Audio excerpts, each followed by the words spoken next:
This show is produced by the Hartman Media Company. For more information and links to all our great podcasts, visit hartmanmedia.com. Welcome to The Commercial Investing Show, where we analyze, explain, and exploit the opportunities presented in today's commercial property marketplace. If you're interested in apartments, mobile home parks, self-storage facilities, and other income property, you've come to the right place.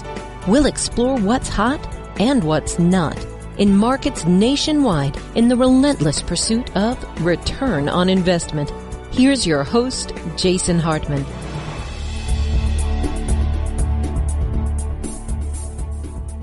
It's my pleasure to welcome back Doug Casey, a returning guest. He's been on the show many times, and he is the founder of Casey Research, the international man, the author of many books, and a man with a lot of insight. And we want to talk about what to expect after the election. Doug, welcome back. How you doing?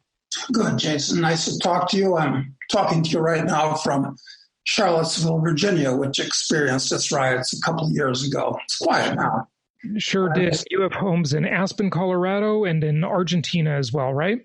And Uruguay as well, which is actually quite different from Argentina, even though it's right next door to a small country. Only 3.5 million people, mostly soybeans, cattle, and timber, but a nice beachfront, which is a jet set hangout during the southern summer. But I just came from Aspen, drove across country, listening to NPR. And did you get brainwashed?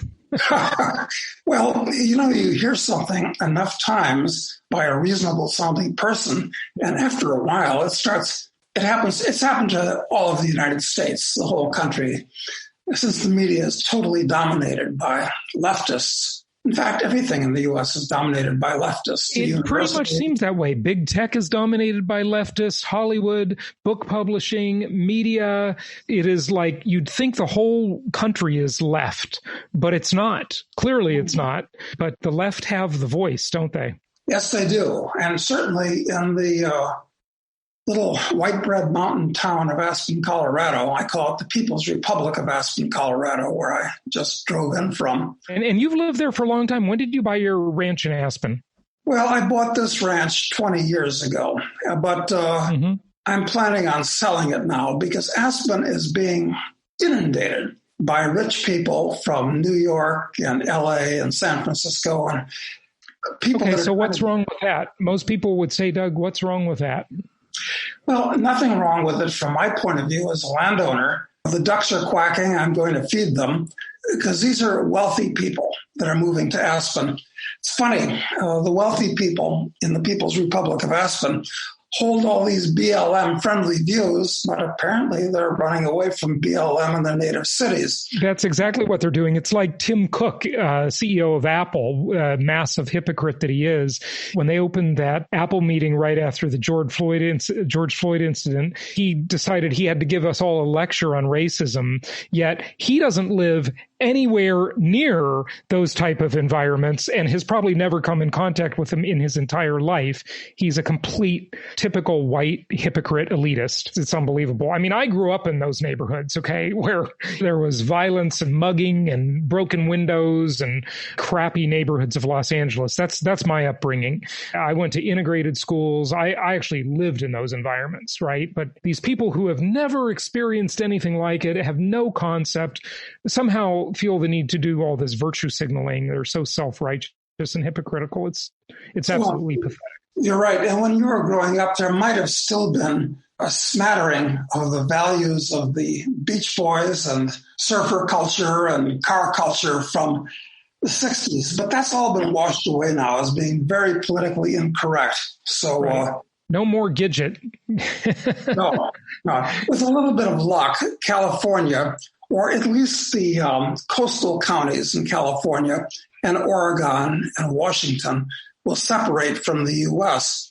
But secession's been tried before in the U.S., and it wound up badly with the so-called Civil War, which I've got to point out that the unpleasantness of 1861 to 1865, which we might see a redux of, was not a civil war. It was a war of secession.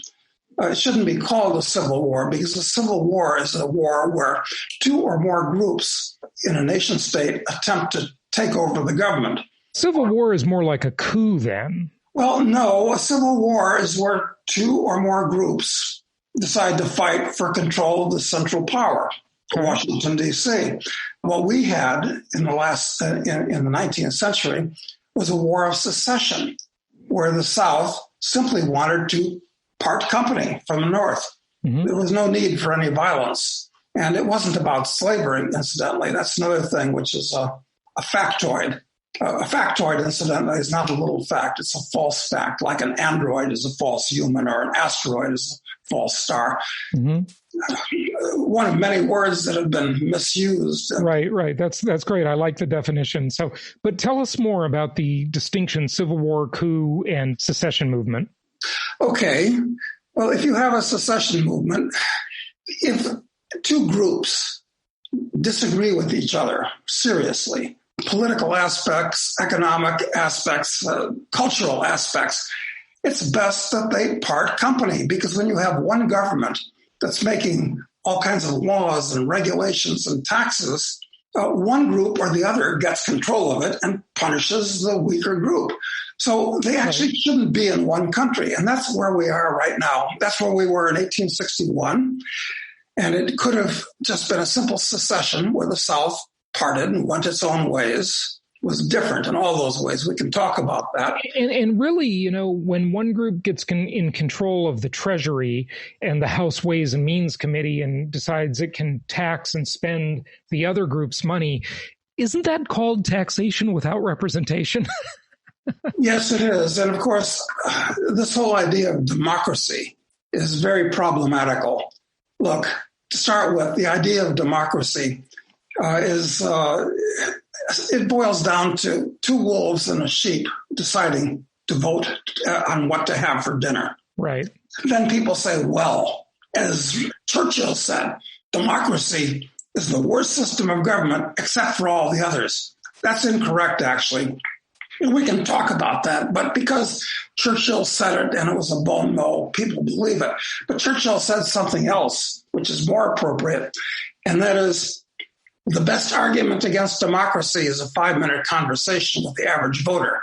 And there he was being candid and correct. So, no, I actually don't believe in democracy. It's not the best way to organize people politically. So is representative republic the best then? No, I don't think so. Actually, this may shock some of our listeners because they have a bad impression of it, a misimpression, is I've been an anarchist for most of my life. And anarchism. So why don't you explain anarcho-capitalism then? Because that, to a lot of people, including myself, seems pretty radical. But tell us more about it. It's scary. When you turn on the media, they'll say BLM and Antifa and anarchists are running around the streets destroying something. The fact of the matter is, though, anarchism as a political philosophy has absolutely zero to do with little round bombs and people in black capes throwing them. Anarchism recognizes that government is congealed force. As Mao Tse-tung said, the power of the state comes out of the barrel of a gun. Mm-hmm. So we believe that in a civil society, a peaceful society, coercion, force should be limited. And in anarchism, we believe that the state should be limited to the smallest amount possible. Now, what does that mean? Okay, taking this kind of on a gradient, since the state is pure force, it just taxes and regulates and coerces in all kinds of ways. There's no voluntarism about it. The state should perhaps have an army to protect you from foreign predators, have a police force to protect you from domestic predators, and have a court system so you can adjudicate disputes without resorting to violence. Yeah, now, that sounds pretty Ayn Randian, right? Yes, exactly. And if the state did nothing but that, that would be fine. I could live with that. But the fact is that those three functions of government are way too important to be left to the kind of people that inevitably go into government. The kind of people that go into government are people that like to control other people. I mean, naturally, It's like the kind of people that go into the mafia are criminals. The kind of people that live in Las Vegas are gamblers. The kind of people that live in New York are upward mobile. There's all kinds of things. Well, the kind of people that go into government aren't the best and the brightest. They're the poorest and the worst. So anarchists ideally want to do without government at all, which is possible. It's a whole different conversation we can have. But in the meantime, let's not just pare government down. Let's chop it away with the meat axe, because about 90% of what the government does today in the United States either shouldn't be done at all or can be done much better by profit-seeking entrepreneurs. So I want to get into the election stuff and not totally stick too much on this philosophical stuff, but it is interesting because I love talking about this macro philosophical, the ideology of what government should be and so forth. But I do want to ask you one thing about that. And I generally agree with you, although it doesn't always go right. And one area where I think it has gone sadly wrong, letting the sort of the free market, and it's not free, it's all crony capitalism. So that would be a misnomer. So I apologize in advance. But privatized prisons, bad deal. I don't think there should be a profit motive for incarcerating people. That has not worked out well. Thoughts on just that one?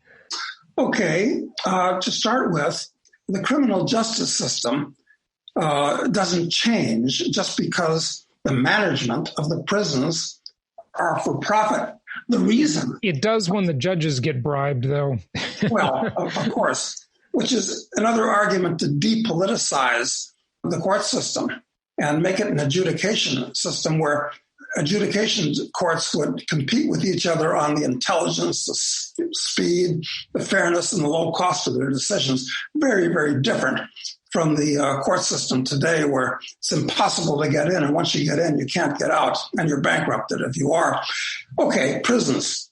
The purpose of a prison in a free market society would be to, number one, well, several things are equal, but one of the most important things would be to ensure that the miscreant makes reparations to the person that he damaged. So if there's any profit to be made from keeping these people in prison, it should go to the person who was harmed. Yeah, it's called restitution, of course. Exactly. Yeah. There's no restitution to speak of in today's system. Yeah. In a free market system, if somebody had to be incarcerated, which is another question, because I'm not interested in punishing somebody. I'm interested in making the victim whole. That's number one. And there are a lot of people that are in prison that could be productive if they realized that their sentence was not a matter of how many years, but a matter of how many dollars they had to somehow create or earn to pay the debt back. So the whole basis of private prisons are horrible, and they have an unjustly deserved bad reputation because of what they have to do. They have to incarcerate people for a certain number of years and try to make as much money as they can. Hey, listen, we're both real estate investors, Doug, and I would love it if I could force people to rent my properties and have zero vacancy and have triple occupancy, it's called overcrowding, right?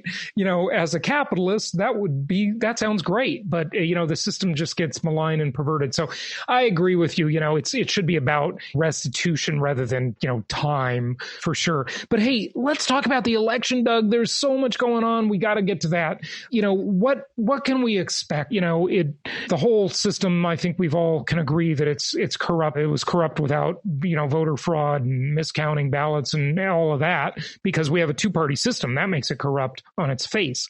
But we are where we are. What can we expect? I think we can expect the worst in this election because the country is really divided philosophically. It's like a marriage where you and your wife have learned to hate each other because you just disagree on what's right and wrong. You disagree on what's good and bad, what should and shouldn't be done. And that's the way things are right now between the red counties and the blue counties. I don't see how it can get better. People can't change their whole psyche. So the optimal solution to what we're confronting now, a veritable cultural revolution in the U.S., and I use that word, I'm trying to use that word accurately, what we're on the edge of is something that's similar to what China went through from 1966 to 1976. This is really serious and really ugly, where people really differ on the most basic levels of things. So, but I don't see how the U.S. can break up so that people are in different political entities easily. It can happen. It should happen. Instead, they're going to be contesting for who controls Washington and who gets to boss the other group around. This is not a happy situation. No, it's definitely not a happy situation, but what can we expect? What are the markets going to do? What about commodities prices? What about housing? I mean, the housing market is booming. It is. I've been doing this an awful long time, Doug, and I've just never seen a market with inventory this low and this much. The migration is a big part of it. Thankfully, our investors are buying suburban properties, so that's where all the action is, right? But yeah, I mean, if you're in New York City or San Francisco, I think you're in bad shape, or downtown LA, or Seattle, or any of these high density areas where you've got BLM and you've got COVID and all of this civil unrest. But what's the market going to do? Real estate, stocks, commodities, interest rates, whatever you want to say about that. I mean, you're a financial guy.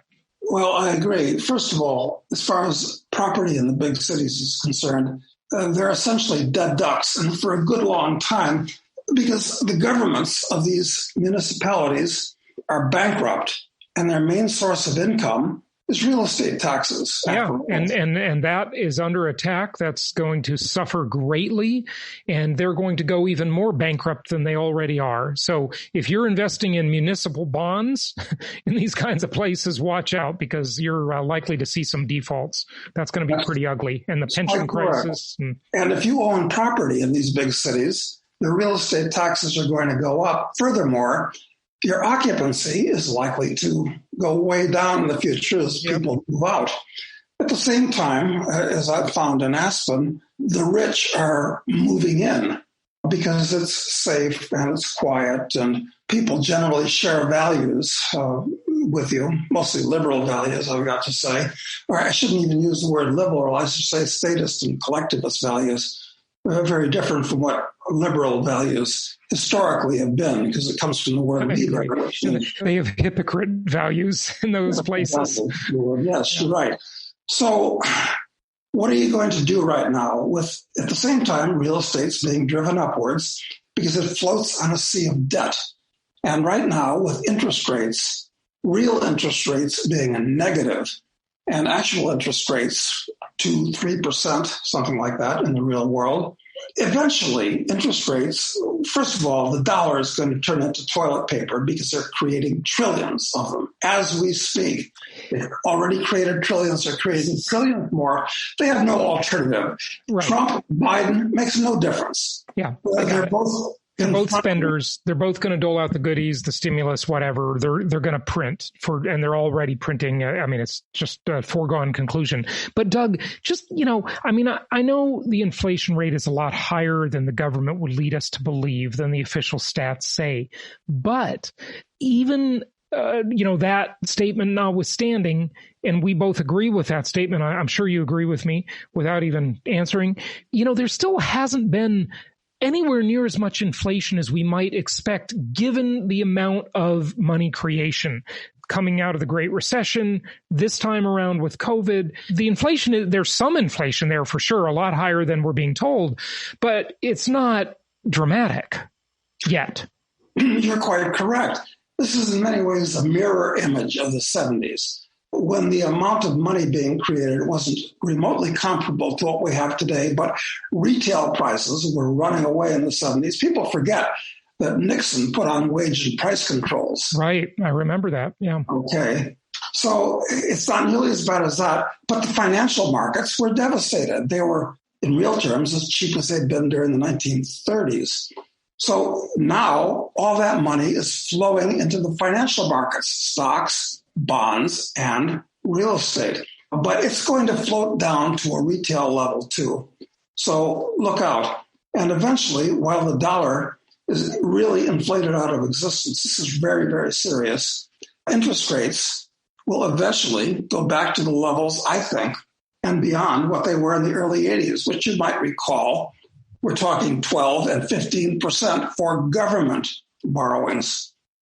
We're looking at very tough times. So what do you do? What do you do? Can't buy most stocks. They're grossly overpriced. Bonds are a triple threat to your capital. You've got interest rates, you've got default risk, you've got the current and huge inflation risk. Yeah, forget about it. With bonds, I see a lot of problems with a lot of kinds of real estate. Some are okay, much better than others. So where do you go? Well, all I can see at this point is commodities in general, but in particular, the precious metals, gold and silver. I hate to tell people to buy gold when it's at all-time highs, but I think it's going much higher. And more than that, I think what you have to do is reorient your psychology. You can't really be an investor today. You can't really be a saver today. The world's too unstable. You're forced to be a speculator. And what does that mean? Which is not fair, because older people who've saved money, who've been conservative, who've delayed gratification, are forced into these speculative investments that can ruin their retirement. I mean, yes, it's so unfair what's happened. Now, this isn't new. This isn't news. This has been going on for decades, but it's even more acute now, I'd say, right? You're quite correct. Yeah. The only place that I think you should go right now is gold stocks, which gold is going higher, silver is going higher, and these stocks are very, very cheap right now. They're under-owned. Every gold-producing stock in the world right now, their market cap is not quite what the or just slightly greater, I should say, than the amount of cash that Apple alone has in its bank accounts. That's how cheap they are. And most fund managers they don't believe in gold. They think it's a pet rock. Yeah. They think it's a barbarous relic, to quote Alan Greenspan. Right? That's right. Yeah. So they don't own gold. It's very under-owned, and gold stocks are very, very cheap. Looked at from many points of view, price-earnings ratio, all kinds of things. Okay. All right. So, but would you say commodities in general, and what about rare earth metals, and the thing that's the wild card, Doug, it's a little further away, but I don't know if it's that far away, is the asteroid mining. I mean, that could just tank the market for all of these, what we consider precious here on Earth, because it's so abundant in space, right? And, Japan has already achieved that. They have sent a probe to an asteroid, collected material, brought it back to Earth. We can do it today, and there are companies that are, raising money to do just this, as we speak. You're quite correct. And Elon Musk is hoping to land on Mars by 2024, and not long thereafter, make it a colony on Mars, self-sustaining. So, And part of that whole Mars project needs to include asteroid mining just for the water, if nothing else. But yeah. Yeah, things are advancing at the rate of Moore's law, and not just in computers, in a number of areas, robotics and nanotechnology and biotech. So it's a wonderful time that we're moving into from one point of view, but I'm afraid from politically and economically and our personal freedom point of view, it's going to be very, very scary. That's why, incidentally, that's one of the reasons why I've written with my co-author, John Hunt, a series of novels exploring what's going to happen in the future and what's happening now. We just came out with one. I've got to give you this commercial, Jason. I know you go for it. Yeah, Assassin. Assassin. I brought a copy with me. And basically, it's talking about what's happening today. And the question is, Charles Knight, our hero, is trying to reform the unjustly besmirched occupation of political assassination. And the question we ask is political assassination moral or immoral, right or wrong? Is it effective? Does it really change anything? Or does it make things worse? The CIA does it, so... It does. And would you, if you believe that Bill Clinton actually committed dozens of arkancides which could be termed assassinations. Arkancides, I've never heard that. I mean, yeah, he's from Arkansas, folks, so yeah, that's right. Funny. So yeah, this goes on. It's the nature of politics that people kill each other, mostly in the form of wars where hundreds of thousands of people are involved, but on a personal one-to-one level. What about assassination? And I'm interested in the moral questions as much as the technical questions of how. Okay, so the novel explores it, and can people get that at International Man, or do they have to go to leftist Amazon or elsewhere? Well, they can go to internationalman.com, and hardback novels will be available there shortly. But at the moment, yes, Amazon does do a service by, they're the largest publisher in the world by far today. Until they censor you and shut you down, yes. No, I haven't had any problems that way. No, but they've shut a lot of other people down. Well, yeah, I'm sure that's in the cards. So get this book because it's highly politically incorrect. And I've got to say that I've been reading the book myself, having written and edited it, but now I'm reading it in the form of a paper, like an ordinary reader. And it is one hell of a good book. I'm very proud of it. Everybody should read it because it is, most people think it's about Trump and killing Trump, although we do a lot of things that are very, very different. But no, buy this book. I promise you. It wouldn't be about that, because I would guess that out of the two terrible choices we always get, you would have been a Trump voter more than a Biden voter, right? Well, faced with Scylla and Charybdis, you've got to choose Scylla. That's correct. Yeah. Because at least Trump is a cultural... Trump's better than the alternative, for sure. Yes, he is. He's a cultural conservative. Yeah. He'd at least like to see the U.S. return to the days of Ozzie and Harriet and Father Knows Best, as opposed to Kamala Harris, who actually would like to foment a Marxist revolution with her buddies in the Gang of Four, AOC, and the rest of them. And so, if Biden is determined to be the winner, she may well become president, because Biden needs to retire a long time ago, actually. So, yeah. I mean, you've got to lose respect for the average voter, assuming that the election results reflect the average voter, which is another question. How much cheating is there? Quite a bit, I'd say. Yeah. Probably on both sides, but much more on the Democrat side.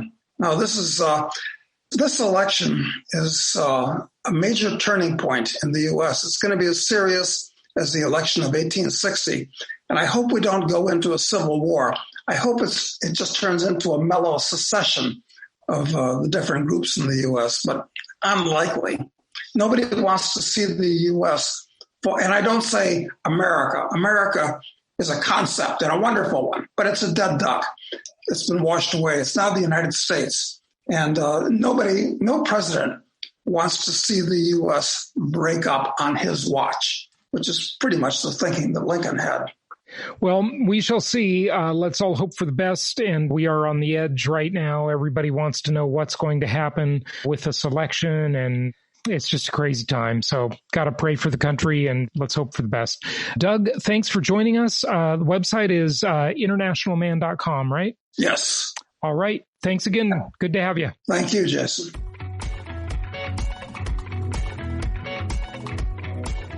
Thank you so much for listening. Please be sure to subscribe so that you don't miss any episodes. Be sure to check out the show's specific website and our general website, hartmanmedia.com, for appropriate disclaimers and terms of service. Remember that guest opinions are their own, and if you require specific legal or tax advice or advice in any other specialized area, please consult an appropriate professional.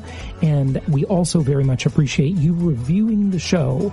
Please go to iTunes or Stitcher Radio or whatever platform you're using and write a review for the show. We would very much appreciate that. And be sure to make it official and subscribe so you do not miss any episodes. We look forward to seeing you on the next episode.